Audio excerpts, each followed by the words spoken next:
প্রতিদিনের মতো আজকেও এইখানে দেখুন আপনারা, আমাদের এই চাচা নিয়ে আসলো নতুন নতুন ঢোপ। এই ঢোপের মধ্যে দেখা যায় অনেক ধরনের ভালো পোশাকও থাকে। তো এখানে দেখেন অনেক ধরনের পোশাক থেকে অনেক অনেক ভালো পোশাক যারা যারা পাচ্ছে তারা তারা দুই একটা বেছে বেছে নিচ্ছেন। তো এখানকার ঠিকানা চৌমনি বাজার সুপার মার্কেট।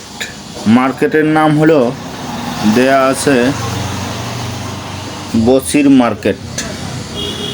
এই যে দেখুন আপনাদের, এই যে এই চাচা একটা পোশাক নিয়ে গায়ে দিছে, এনার পছন্দ হয়েছে। এনি এখন দাম করে এই পোশাকটি দেখবেন কয় টাকা নেয়। এই যে এই পাকে এই যে এই ভাই একটা জ্যাকেট গায়ে দিছেন, উনিও কিন্তু দাম দর করে নিয়ে নেবেন। ওই